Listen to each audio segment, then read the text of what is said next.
দর্শক, লিওনেল মেসিকে ছাড়া যেন পুরোপুরি অচল ইন্টার মিয়ামি। এবার MLS কাপের গুরুত্বপূর্ণ ম্যাচে একই করলো ইন্টার মিয়ামি। দর্শক, MLS কাপের গুরুত্বপূর্ণ ম্যাচ খেলতে ইন্টার মিয়ামি আজ ভোরে মাঠে নেমেছে শক্তিশালী অরল্যান্ডো সিটির বিপক্ষে, যে ম্যাচে 3-1 গোলের লজ্জার হার নিয়ে মাঠ ছেড়েছে দ্বীপলরা। দর্শক, এই ম্যাচে দ্বীপল দুর্দান্ত আপ্রাণ চেষ্টা করলেও কাজ হয়নি। ম্যাচ শুরুর সাথে সাথে অর্থাৎ 2তম মিনিটে গোল খেয়ে বসে ইন্টার মিয়ামি। দর্শক, তবে ম্যাচের 2তম মিনিটে গোল খেয়ে বসলে ম্যাচের 5তম মিনিটে অর্থাৎ গোল খাওয়ার ঠিক 3 মিনিট পরে সেই গোলটা শোধ করে দেন ইন্টার মিয়ামি। ম্যাচ তখন সমতায় হয় 1-1 গোলে এবং প্রথমার্ধ 1-1 গোলের সমতা থেকে শেষ করে দুদল। দর্শক, এরপর ম্যাচের দ্বিতীয়ার্ধের 50তম মিনিটে এবং 58তম মিনিটে মোট আরও 2টি গোল হজম করে ইন্টার মিয়ামি এবং শেষ পর্যন্ত ইন্টার মিয়ামি এই ম্যাচটিতে বর্তমানে 80 মিনিট পর্যন্ত 3-1 গোলে পিছিয়ে রয়েছে।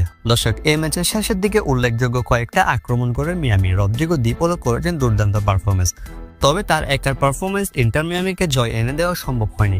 দর্শক, শেষের দিকে রদ্রিগো দি পল কয়েকটা দুর্দান্ত শট নিলেও তা গোলে কনভার্ট হয়নি এবং শেষ পর্যন্ত ম্যাচটি এই গুরুত্বপূর্ণ ম্যাচে পয়েন্ট হারিয়েছে ইন্টার মিয়ামি। দর্শক, এই ম্যাচে হারার মাধ্যমে পয়েন্ট টেবিলের অবনতি ঘটেছে ইন্টার মিয়ামির। অন্যদিকে চেয়ে চেয়ে দেখা ছাড়া যেন কিছুই করার নেই মেসির, কেননা ইনজুরির কারণে বর্তমানে মাঠের বাইরে আছেন মেসি।